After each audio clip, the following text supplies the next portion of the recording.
The steam from Alex Henderson's coffee mug fogged the cool morning air, tracing a fleeting spiral against the backdrop of what he and his wife, Sarah, had come to call their personal miracle, a small, private lake shimmering behind their new home in the Pleasant Valley subdivision.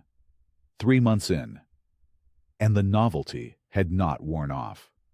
It was the antithesis of their old life, the concrete, the noise, the relentless pressure of the city. Here, the only sounds were the lapping of water against the shoreline and the rustle of leaves in the oak trees. This was their sanctuary, the place they had sunk every last dollar of their savings to find peace after the spectacular implosion of Alex's tech startup. He took a slow sip, savoring the quiet victory of the morning. His latest project, a small, meticulously planned flower bed curving gently around the base of a newly planted Japanese maple, was finally complete. It was a modest addition, just a splash of color, delicate white impatiens, and deep purple salvia, but it was his. He had turned the soil himself, chosen each plant, and laid the smooth river stones that formed its border. It was a declaration of permanence, a small act of cultivation in their new life. A crisp, unnaturally cheerful voice sliced through the tranquility. "Good morning, Alex." Alex turned, standing just at the edge of his manicured lawn, precisely on the property line where the grass met the common area walking path, was Malene Pierce. She was the president of the Pleasant Valley Homeowners Association, a woman who moved through the neighborhood with the serene confidence of a monarch surveying her domain. In her hand, she held not a scepter, but its suburban equivalent, a clipboard. She offered a smile that was perfectly shaped but held no warmth, like a floral pattern on a porcelain plate. "Just enjoying the morning view," she said, her eyes flicking pointedly from the lake to his new flower bed and back again. "It's a good morning for it," Alex replied, keeping his tone neutral. He felt a familiar, low-grade tension that always seemed to accompany Malene's presence. It was the feeling of being observed, measured, and likely found wanting. "It is," she agreed, her smile tightening by a fraction. She took a step forward, not onto his property, but close enough to make her point. She extended a hand, offering him a single sheet of paper, folded crisply in half. It wasn't in an envelope. It was naked, informal, and somehow more insulting for it. "I just wanted to give you this, a friendly reminder." Alex took the paper, the heading, in a cheerful serif font, read, "Pleasant Valley HOA, courtesy notice." A reminder about what he asked, though a knot of dread was already tightening in his stomach. "The community's view corridor," Malene said, her voice dropping into a tone of practiced, patient explanation, as if speaking to a child. She gestured vaguely towards the lake with her pen. "That new garden bed is lovely. Truly, the salvia is a wonderful choice. But I'm afraid it's not in compliance with our aesthetic harmony guidelines. It obstructs the sightline."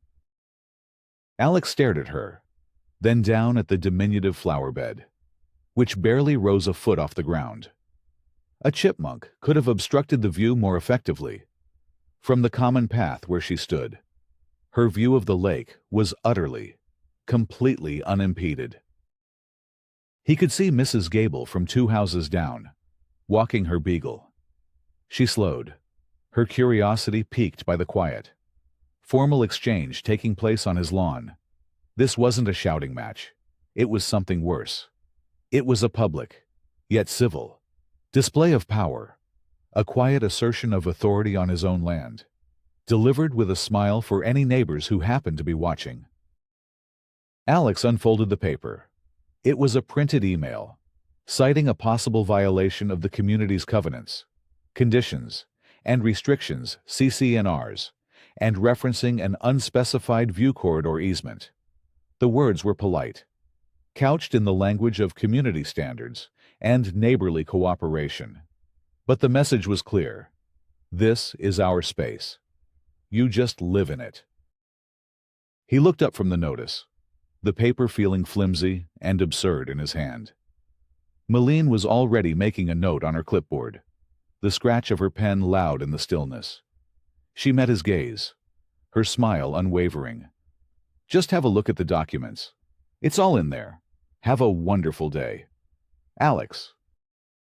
She turned and walked away. Her posture perfect, her mission accomplished. Alex was left standing on his patio, his coffee now cold, the paper in his hand feeling like a summons. The peaceful sanctuary he had just been admiring suddenly felt contested. His small act of cultivation reframed as an act of non-compliance. The battle for his peace had begun, and he hadn't even known he was on a battlefield.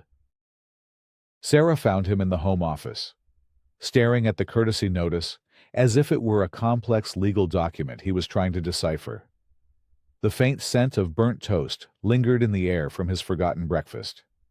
She placed a fresh mug of coffee on his desk and wrapped her arms around his shoulders from behind, resting her chin on his head. "Let me guess," she said softly. "A visit from the Queen of Pleasant Valley." Alex sighed, leaning back into her embrace. She called it a friendly reminder, handed it to me like she was passing out flyers for a bake sale. Sarah picked up the notice and read it, her brow furrowed. View corridor easement. Aesthetic harmony. What does that even mean? The flower bed is beautiful. Alex, it's tiny. That's what I thought, he said, frustration creeping into his voice. It's my property. Our property. I checked the survey before we bought. There's no easement. Maybe it's just a mistake, Sarah offered. Though her tone lacked conviction, she knew Malene Pierce by reputation. Mistakes were not part of her operational vocabulary. Procedures were. This house, this lake, this quiet life, it was all supposed to be the cure. For 2 years, they had lived on a knife's edge while Alex's company, a promising data analytics startup, had slowly, and then, very quickly bled out. It had consumed their savings, their time, and nearly their optimism. The failure had been a public humiliation in his professional circle and a private, crushing weight on their marriage. When they finally sold their cramped city condo and used the last of their funds to buy this place, it was more than a change of address. It was a desperate bid to reclaim their lives. This was supposed to be our place, Alex said, the words heavy with the memory of that stress. No investors, no partners, no board of directors, just us. And now we have a board of directors for our lawn, Sarah murmured, trying for a bit of levity. She ran her fingers through his hair. So, what do we do? Do you just move the flowers? The question hung in the air. It was the practical solution, the path of least resistance. But to Alex, it felt like a capitulation he wasn't willing to make, after years of being told what to do by market forces and venture capitalists. The idea of being dictated to about the placement of a dozen impatiens on his own land felt like a profound injustice. No, he said, his voice firm. I'm not moving them. This is our home. Sarah, I'm not going to let her dictate how we live in it based on some imaginary rule. He turned to his computer and pulled up the Pleasant Valley HOA website. He would find the CC&Rs, read the bylaws, and write a polite but firm response. He would handle this the right way, with logic and facts. He would prove to the HOA and to Malene Pierce that they were mistaken. He believed in the system, in the clarity of deeds and property lines. This was just a misunderstanding. He told himself, a bureaucratic overreach that could be corrected with a simple, well-reasoned email. Sarah watched him, her expression a mixture of support and apprehension. She had seen this look on his face before the intense, focused determination he wore when tackling a complex coding problem or a difficult business negotiation. It was the look that had fueled his early success. But it was also the look he'd worn in the final, exhausting months of his company's collapse, as he'd fought a battle that was already lost. "Okay," she said softly. "Just don't let it consume you. Alex, it's just a flower bed." But as he drafted his email to the HOA's management company, meticulously citing his property survey and the absence of any recorded easement, he knew it was already more than that. It was about the simple, fundamental right to plant a flower in his own garden without asking for permission. It was a principle, and he had learned, the hard way, that fighting for principles could come at a very high cost. A week later, the mail carrier's familiar truck slowed in front of their house. Instead of sliding the mail through the slot, the driver walked up the path, a small electronic device and a green slip in her hand. "Certified letter for Alex Henderson," she announced when he opened the door. Alex's heart gave a hard, single thump against his ribs. No good news ever arrived via certified mail. He signed the electronic pad, the plastic stylus feeling slick in his suddenly damp palm. He took the envelope. It was thick, glossy, and bore the return address of the law firm that represented the Pleasant Valley HOA. He closed the door and leaned against it, the envelope feeling cold and heavy in his hand. Sarah came into the foyer, a questioning look on her face. He just held it up for her to see. "They're doubling down," he said, his voice flat. He tore it open.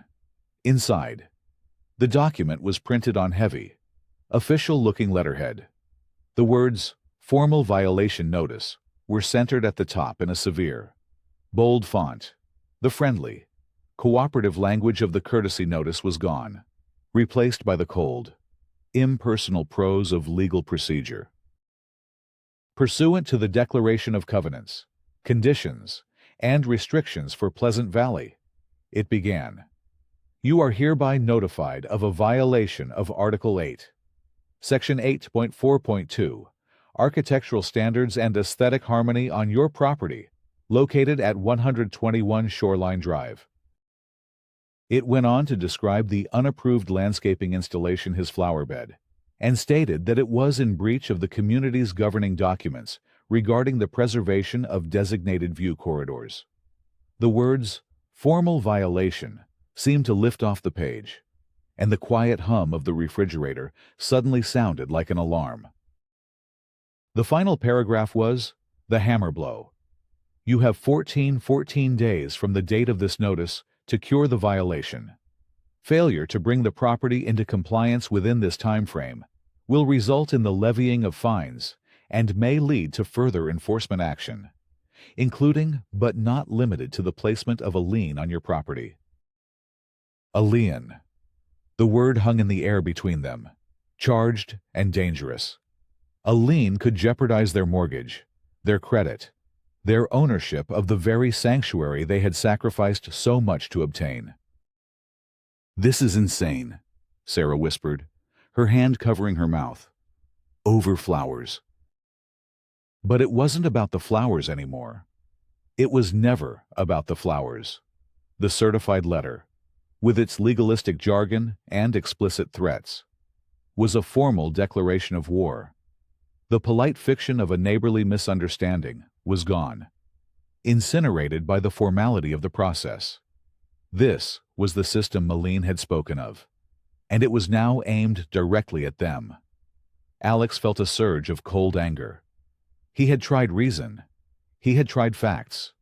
Now, he was being met with the brute force of bureaucracy. "Okay," he said, folding the letter with sharp, precise movements. "If they want to do this by the book, then that's how we'll do it. Their book." He walked back to his office, the violation notice in his hand. The fight was no longer a matter of principle. It was a matter of survival. The first line of defense was the property management company. a firm called Community Partners, Inc. Alex spent a morning navigating their automated phone tree, a labyrinth of prompts and hold music designed to wear down the will of the average homeowner. When he finally reached a human being, a woman named Brenda, whose voice was a monotone of practiced disinterest, he was met with a wall of procedural deflection. "I understand your frustration, Mr. Henderson," Brenda said, the words clearly part of a script. "However, now that a formal notice has been issued, the matter is under the purview of the Architectural Control Committee." "But the violation is based on a false premise," Alex argued, trying to keep his voice level. "There is no view corridor easement on my property. I have the county survey to prove it." "You are welcome to submit that documentation as part of your appeal to the committee," Brenda replied, unfazed. "The notice of hearing will be sent to you shortly. It will contain all the necessary information on how to present your case." "So, you're telling me that even if the violation is factually incorrect, I still have to go through a formal hearing?" "That is the process." "Yes," she said. "The board has established these procedures to ensure every homeowner receives due process." The call ended with Alex feeling like he'd been wrestling with smoke. He was trapped in a system that valued process over truth, a system where the burden of proof was entirely on him to disprove a claim that should never have been made in the first place. His next attempt was at the monthly HOA board meeting. It was held in the community clubhouse, a sterile room with beige walls, fluorescent lighting, and the faint, lingering smell of chlorine from the nearby pool. About 20 residents were scattered among the folding chairs. At the front, Melene Pierce sat at the center of a long table, flanked by 4 other board members. She ran the meeting with crisp efficiency, moving through the agenda items: landscaping bids, pool maintenance schedules, holiday decoration guidelines with an air of absolute control. When the open forum portion began, Alex was the first to the small podium. He had his 3 minutes, a rule Melene enforced with a small kitchen timer she placed on the table before him. "My name is Alex Henderson, 121 Shoreline Drive," he began, his voice steady despite the adrenaline coursing through him. "I'm here about violation notice, number 734, which claims my property is in breach of a view corridor easement. I have reviewed my deed and the official county plat maps, and I can state unequivocally that no such easement exists. I am asking the board to look at the facts and dismiss this baseless violation." He saw a flicker of sympathy on the face of one board member, a man named David Chen. But before anyone could respond, Melene held up a hand. "Thank you for your comments, Mr. Henderson," she said, her tone polite but firm. The timer beeped. "As you know, specific homeowner violations are handled by the Architectural Control Committee to ensure an impartial review. It would be inappropriate for the full board to comment on or interfere with that process until the ACC has made its ruling. Your concerns have been noted. Next speaker, please." It was a perfect, bureaucratic checkmate. She had used the HOA's own rules of order to silence him. He was being stonewalled, rerouted into a channel that she and her allies on the ACC controlled completely. As he walked back to his seat, he felt the stares of his neighbors. Some looked away, not wanting to get involved. Others just looked annoyed that he was wasting their time with his personal problem. He felt utterly alone, an outsider fighting a system that was designed to protect itself. Sarah had been right. He had declared war, and his first battle had been a resounding defeat. Defeated, but not broken, Alex retreated to his office, transforming it into a command center. If the HOA wanted to fight on the battlefield of documents and procedures, he would become a master of that terrain. He spent the next week immersed in the digital archives of Pleasant Valley. He downloaded the CC&Rs, the bylaws, the rules and regulations, and every other governing document he could find. He read them until his eyes burned. Section 8.4.2, the clause cited in his violation notice, was a masterpiece of intentional vagueness. No structure, planting, or other material shall be placed or permitted to remain upon any lot in such a location as to unreasonably obstruct the scenic vista or aesthetic harmony of the community, particularly within designated view corridors.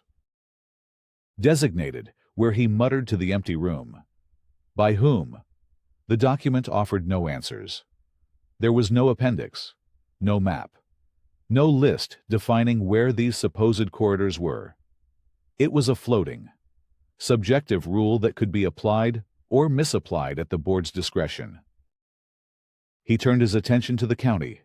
He spent an afternoon on the county recorder's website, pulling the official plat map for the entire Pleasant Valley subdivision. It was a dense, technical drawing, but the property lines were clear. His lot, 114, was a perfect rectangle bordering the lake. There were utility easements marked with faint, dotted lines along the road. But nothing, not a line, not a note, not a whisper of a view corridor crossing his property. The evidence was on his side, but he knew that presenting his own research to a biased committee would be useless. He needed an impartial expert, an undeniable authority. A quick search for local land surveyors led him to a man named Arthur Gable. Gable was semi-retired, with over 40 years of experience surveying every corner of the county. His online reviews were a mix of admiration for his meticulousness and frustration at his blunt, no-nonsense demeanor. He sounded perfect. Alex called him. After listening to the situation for less than a minute, Gable grunted. "Another HOA playing make-believe with property rights. I've seen it 100 times. I'll be there Thursday." True to his word, Gable arrived on Thursday morning in a dusty pickup truck, looking exactly as Alex had imagined, weathered, grizzled, and carrying a tripod and a case of equipment that had seen decades of use.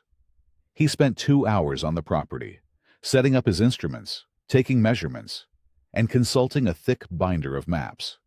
He worked with a quiet, focused intensity, occasionally muttering to himself about magnetic north and boundary markers. While Gable conducted his survey, Alex pursued another line of inquiry. He had submitted a formal records request to the HOA for the board meeting minutes from the past year. Community Partners, Inc. had complied, sending him a link to a password-protected folder of PDF documents. He went through them one by one.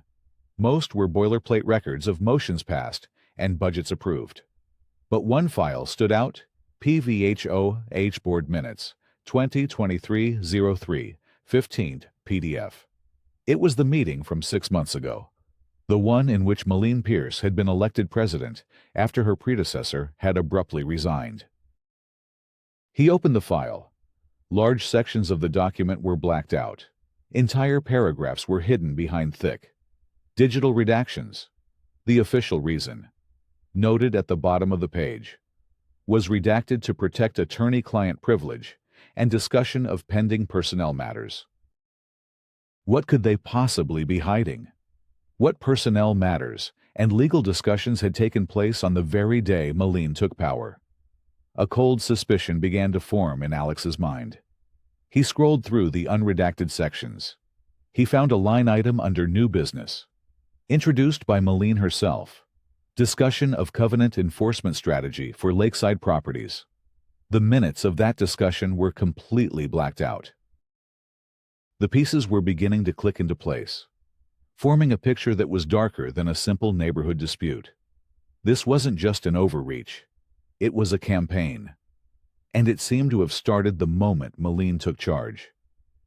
He saved the redacted file, a new sense of grim purpose settling over him. He wasn't just fighting a violation notice anymore. He was uncovering a conspiracy. The call from Arthur Gable came the following afternoon. "Well, son," The surveyor began, his voice raspy over the phone. "I've got good news, and I've got bad news. Which do you want first?" "The good news, I think," Alex said, bracing himself. "The good news is, you're 100% correct. I've reviewed your deed. The final plat map, filed with the county in '88, and the entire chain of title. There is no view corridor easement, express or implied, recorded against your property. Never has been. Her claim is legally baseless. It's pure fiction." A wave of relief washed over Alex. "Thank you, Mr. Gable. That's what I needed to hear. So, what's the bad news?" There was a pause on the other end of the line, followed by the sound of rustling paper. "The bad news is why she's doing it. Got me curious. So I pulled the civil court archives for your parcel. You're not the first person to have this fight." Alex sat up straighter. "What do you mean?" 20 years ago, a family named Pierce filed a lawsuit against the previous owner of your lot, a man named Abernathy. They lived 2 doors down from where you are now. They claimed there was an implied equitable servitude, that's fancy lawyer talk, for an unwritten rule that guaranteed their view of the lake across Abernathy's property. They wanted the court to force him to cut down 2 mature oak trees. "What happened?" Alex asked, his pulse quickening. Gable chuckled, a dry, crackling sound. "They got laughed out of court. The judge's ruling was scathing. Said they were trying to invent a property right out of thin air and wasted the court's time. The plaintiff of record was a one Martin Pierce." The name didn't immediately register. Martin Pierce. And I did a little more digging. Martin Pierce has a daughter. Her name is Malene." The world seemed to slow down for a moment. The redacted minutes, the immediate, aggressive enforcement, the nonsensical claim of an easement that didn't exist. It all snapped into focus with sickening clarity. This was not about a flower bed. This was not about community rules or aesthetic harmony. This was a vendetta. It was a cold, 2-decade-old grudge passed from a father to a daughter. Malene wasn't enforcing a rule. She was trying to win a war her family had already lost, using the power of the HOA as her personal army. Later that evening, as Alex was processing the revelation, he saw a car pull up to Malene's house. Malene got out of the driver's side and went around to open the passenger door. She gently helped an elderly, frail man out of the seat. He moved slowly, leaning heavily on a cane and on Malene's arm. Even from a distance, Alex could see the fierce, protective way she guided him up the walkway to the front door. It was a quiet, tender moment of care. And, in that moment, Alex knew he was looking at Martin Pierce, the man who had started this fight 20 years ago. The realization didn't excuse Malene's actions, but it cast them in a new, more tragic light. This wasn't just malice. It was a daughter's misguided attempt to reclaim a piece of her family's perceived honor. Her obsession was rooted in a sense of familial injustice, making her both more pathetic and infinitely more dangerous. Armed with the surveyor's report and a copy of the Pierce v. Abernathy court filing, Alex felt a surge of confidence. This was the silver bullet. This was irrefutable proof of Malene's conflict of interest and the baselessness of the violation. He carefully composed an email to the full board of directors and Brenda at the management company, attaching the documents as PDFs. To the board of directors, he wrote, "Please find attached a certified surveyor's report confirming the absence of any view corridor easement on my property, as well as a public court record that I believe demonstrates a clear, undeclared conflict of interest on the part of President Pierce regarding this matter. In light of this evidence, I trust that violation number 734 will be immediately rescinded." He hit send, imagining the stunned silence in Malene's office as she read it. He expected a retraction, perhaps a grudging apology. What he received instead, less than 24 hours later, was an escalation. 2 envelopes arrived in the mail. The first was a formal notice of hearing, summoning him to appear before the Architectural Control Committee in just 3 days' time, an unusually accelerated schedule. The second was a notice of fine. Following an emergency review by the Architectural Control Committee, the letter stated, "A fine of $100 has been levied for the ongoing violation. This fine has been backdated to the date of the original formal violation notice. Furthermore, a penalty of $25 per day will accrue until the violation is cured." They hadn't backed down. They had attacked. They had convened an emergency meeting without him, found him guilty in absentia, and were now fining him for a violation that they knew was based on a lie. It was a breathtakingly audacious act of bad faith, a clear message that the facts did not matter, only power mattered. He was standing in the kitchen, the 2 letters in his hand. When Sarah came in, she saw his face, pale and rigid with anger, and her own expression fell. "What is it now?" she asked, her voice weary. He handed her the letters. She read them, her eyes growing wider with each line. She sank into a kitchen chair, the papers fluttering onto the table. $100, she whispered, "and $25 a day, Alex. They're going to lien our house." Her voice broke. "Just move the damn flowers. Please. I can't take this anymore." Her plea hit him harder than any formal notice could.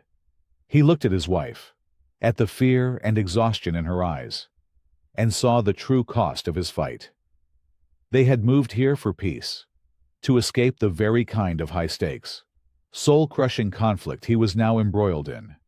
He was fighting for a principle, but in doing so, he was sacrificing the tranquility of the person he loved most. "Sarah, they're lying," he said, his voice strained. "They know there's no easement. This is a personal attack from Malene. If we give in now, she'll never stop. What's next? The color of our front door. The type of tree we plant." "I don't care," she cried, tears welling in her eyes. "Is winning this fight worth losing our peace? Is it worth the risk of them putting a lien on our home, the only thing we have left? I just want it to be over. Pay the fine, move the flowers, and let's just be done with it." He stood there, torn between the fierce, righteous anger that fueled his fight and the deep, aching love for his wife who just wanted it all to go away. The HOA wasn't just threatening his property, it was threatening to tear his family apart from the inside. This was Malene's true victory. She had turned his sanctuary into a source of conflict, not just with her, but with the person who mattered most in the world. He had never felt more alone. The annual members' meeting was Pleasant Valley's version of a state occasion. The clubhouse was packed, the air thick with the scent of lukewarm coffee and simmering neighborhood grievances. Malene Pierce stood at the podium, a picture of presidential poise, guiding the meeting through its agenda. Behind her, a large projector screen displayed the meeting's PowerPoint slides. For the open forum section, it would display a large, bright red digital countdown timer, set to precisely 3 minutes per speaker. Alex sat in the 3rd row, a stack of folders on his lap. Sarah was at home. She couldn't bear to attend, but she had squeezed his hand before he left. "Just be careful," she'd whispered. He had spent the last 2 days, not in anger, but in cold, methodical preparation. He had organized his evidence into a narrative, a story to be told in 5 acts. He had printed poster-sized versions of his key documents and created handout packets for every board member. He was no longer a homeowner pleading his case. He was a prosecutor presenting incontrovertible evidence to the jury of his peers. Next, for the open forum is Alex Henderson, Malene announced, her voice betraying no hint of the war being waged between them. Alex walked to the podium, placing his posters on an easel beside it, face down. He set the handout packets on the board members' table. He took a deep breath as the timer on the screen behind Malene flashed to life. 3:00. "Good evening," he began, his voice calm and clear, amplified slightly by the microphone. "My name is Alex Henderson, from 121 Shoreline Drive. I'm here tonight to discuss violation notice, NOPR 734. The timer clicked to 2:50. This violation, which has now resulted in accumulating fines against my property, alleges that a small flower bed is obstructing a view corridor in violation of our CC&Rs. He turned his first poster around, revealing Exhibit A, a blow-up of the vague and subjective Section 8.4.2. The board has cited this rule, which vaguely refers to aesthetic harmony and designated view corridors. The timer hit 2:30. This naturally raises the question, where are these corridors designated? I looked. He flipped to his next poster. Exhibit B, the official, color-coded county plat map of the entire subdivision. He used a laser pointer to trace the boundaries of his property. This is the official map on file with the county recorder. As you can see, there are utility easements, but there is no view corridor easement. Not here, not anywhere. A low murmur rippled through the audience. The timer showed 2:00. To be certain, I hired a licensed, independent land surveyor. He revealed Exhibit C, the front page of Arthur Gable's certified report, with the conclusion highlighted in yellow. His report, which I have provided to the board, confirms with legal certainty that no view corridor easement exists on my deed or in any public record. The basis for this violation is, factually, a fiction. The murmurs grew louder. David Chen, the board member who had seemed sympathetic before, was now staring intently at Malene. The timer clicked past 1:30. So, if the violation is based on a rule that doesn't apply, and an easement that doesn't exist, we have to ask why it's being pursued so aggressively. Exhibit D may offer a clue. He turned over two posters, side by side. One was the redacted version of the March 15th meeting minutes. The other was the unredacted version. Under state law, I was able to obtain the full, unredacted minutes of the meeting where Ms. Pierce was elected president. The unredacted portion reveals a discussion, led by Ms. Pierce, about a new strategy to reclaim the Shoreline Drive view corridor, specifically targeting my property weeks before I even broke ground on my garden. A gasp came from someone in the front row. The timer showed 0:45. And that brings us to the final question. Why? Why invent a violation and target a specific homeowner? He turned over his final poster, Exhibit E, a copy of the court filing from 20 years prior. The names Pierce v. Abernathy clearly visible. This is a public record of a failed lawsuit, in which Ms. Pierce's family attempted to sue the previous owner of my home over this exact same fabricated view corridor issue. It is a significant, personal, and financial conflict of interest that Ms. Pierce has failed to declare to this board and to this community at any point during this process. The timer hit 0:05. Alex looked directly at Malene, then out at the stunned faces of his neighbors. My time is up. He stepped back from the podium just as the timer flashed 0:00. For a full 3 seconds, the room was utterly silent. Then, chaos erupted. Homeowners were on their feet, shouting questions at the board. Is this true? Did you know about this lawsuit? What are you going to do about this? The board members looked shell-shocked, turning to Malene, who sat frozen, her face a mask of disbelief. She had been publicly, surgically, and completely dismantled. In the ensuing pandemonium, it was David Chen who finally broke through the noise. He stood, his face grim, and spoke into his microphone. "Madam President, I believe the board has a duty to address these extremely serious allegations. I move for an immediate, independent audit of all ACC decisions made in the last 6 months, and for a formal censure of the President for a clear and undisputed failure to declare a conflict of interest as required by our bylaws." Another board member immediately seconded the motion. Before Malene could even respond, Brenda, the property manager, who had been watching from the side with growing horror, strode to the podium. The legal liability for her company was exploding in real time. "On behalf of Community Partners Management," she announced, her voice ringing with newfound urgency, "I strongly recommend the board vote to immediately rescind violation number 734 and waive all associated fines, pending a full legal review of the evidence presented tonight." The motion was called. It passed 4-1 with only Malene's closest ally voting no. The violation was gone. The fines were gone. Alex had won. As the meeting dissolved into angry, buzzing groups of homeowners, several people came up to Alex, shaking his hand, clapping him on the back.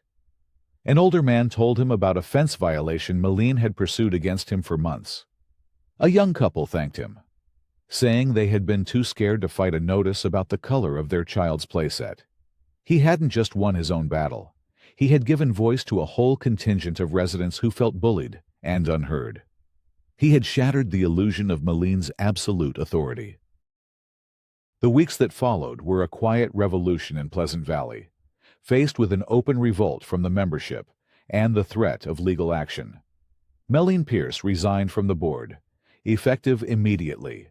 David Chen was appointed interim president, his first act to issue a formal, public letter of apology to Alex and Sarah on behalf of the HOA. The violation was officially expunged from their record, as if it had never existed. The peace they had so desperately sought finally returned to 121 Shoreline Drive. The Japanese maple thrived, and the small flower bed bloomed, its colors a vibrant symbol of their hard-won victory. Alex, feeling a sense of civic duty he hadn't expected, decided to attend the next board meeting, simply to observe the new era. The agenda was mostly routine, until one item came up: violation number 812, Gable, 145 Shoreline Drive. He recognized the name immediately. Mrs. Gable was the elderly widow who had been walking her dog on the morning Malene had first approached him. She was a quiet, kind woman, whose husband had passed away a year earlier. David Chen presented the issue with visible reluctance. "Mrs. Gable's rear fence is chain link," he explained. "The CCNRs, under Article 9, clearly specify that all new or replacement fencing must be wood or approved composite. This fence was likely installed 30 years ago, but a recent survey noted its non-conforming status. The rules require us to issue a notice." The board members squirmed. They were a new board, trying to be fair and by the book after the chaos of Malene's tenure. But they were also about to levy a fine for a multi-$1,000 fence replacement on an elderly pensioner. It was the law of the HOA, but it felt like a profound injustice. Before they could vote to issue the notice, Alex stood up. All eyes turned to him. "Wait," he said, walking to the podium. The board members looked at him, surprised. "My fight with the previous board was never about ignoring the rules," Alex said, his voice resonating in the quiet room. "It was about the fair, just, and reasonable application of those rules. It was about opposing the use of our covenants as a weapon." He paused, looking at the concerned faces of the board. "Mrs. Gable is our neighbor. The rule is legitimate, but the financial burden is not. So, I'd like to make a proposal. He took a breath. I will personally pay for the cost of the materials to replace her fence. And, if a few of you would be willing to help, I will organize a volunteer workday next month for us, as neighbors, to tear down the old fence and build the new one for her. We can bring the property into compliance without issuing a single fine. A stunned silence fell over the room. The board members stared at him, then at each other. David Chen broke into a slow, broad smile. It was a solution that satisfied the rules without sacrificing the community's humanity. It was the perfect synthesis of order and compassion. The board voted unanimously to accept his proposal. As Alex left the clubhouse that night, he felt a deeper sense of victory than he had after his own win. He hadn't just torn down a corrupt regime. He had used his victory to build something better in its place. He had fought for his home, and, in doing so, had helped make the entire community a better place to live. He and Sarah had found their sanctuary after all, not just by buying it, but by defending it, and then by sharing its spirit of peace with their neighbors. The salvia and impatiens in his garden had never looked brighter.